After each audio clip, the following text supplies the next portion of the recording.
Bonjour à tous, bienvenue sur Vite Magique, la chaîne de cours par correspondance pour sorciers débutants. Aujourd'hui, cours de divination avec le professeur Sybille Trilounet. C'est avec elle que nous percerons les mystères du troisième œil, en mettant en lumière les objets, personnages ou références passées ou futures. Savoir quels éléments retenir pour le futur. Et plus tard, une fois le futur devenu présent, nous réévoquerons où nous avons bien pu déjà voir ou entendre ces choses par le passé.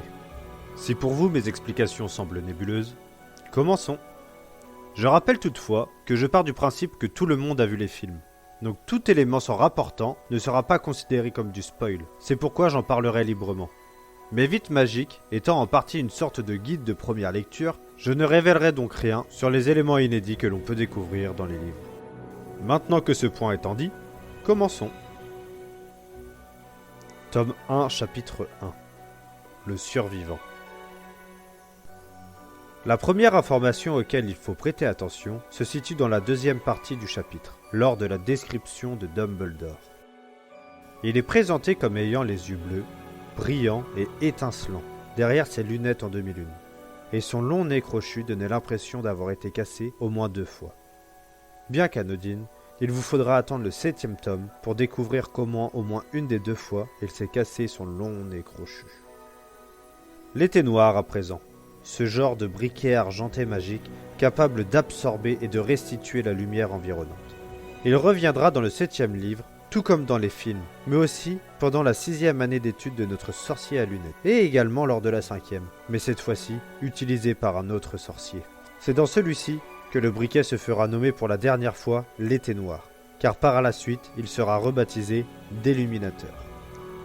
Anecdote bonus. Le Déluminateur est présent dans le second film, Les Animaux Fantastiques. Il se trouve dans une scène coupée, présente également dans la version longue. Dumbledore s'en sert pour éteindre des lampadaires lorsqu'il est pris en filature par un employé du ministère de la Magie. Il est également visible dans le 3e film pendant le combat contre Croyance.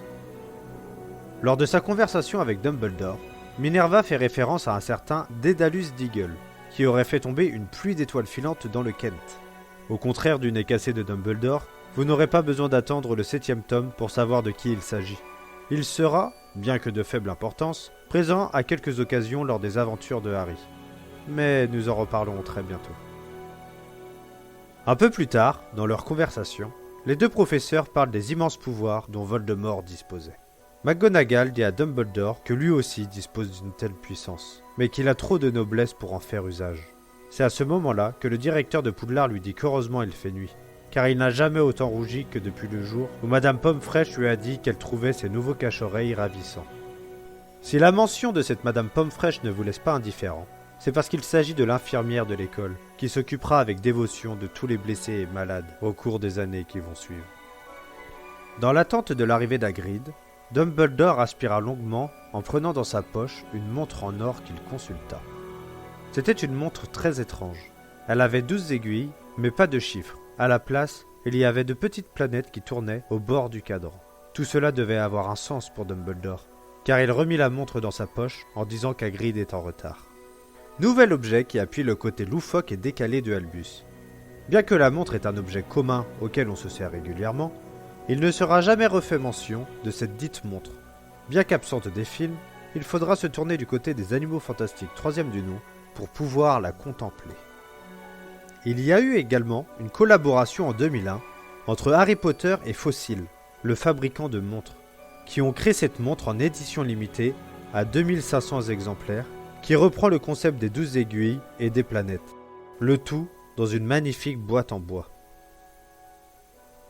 Nous l'avons tous vu, mais vous êtes-vous déjà demandé ce qu'a bien pu écrire Dumbledore dans la lettre laissée avec Harry sur le pas de la porte ? Quel argument a-t-il bien pu avancer pour réussir à convaincre les Dursley à garder Harry sous leur toit ? Leur a-t-il demandé d'écouter leur cœur ? Ou les a-t-il menacés de les transformer en crapauds ? Gardez bien cette lettre en tête, car son contenu sera révélé dans le 5e tome. Et pour finir, la moto avec laquelle Harry arrive pour la première fois au Private Drive et avec laquelle il le quittera pour la dernière fois. Moto prêtée à Hagrid par le jeune Sirius Black. À l'instar de Madame Pomme-Fraîche, tout le monde connaît Sirius, donc pas grand chose de plus à ajouter.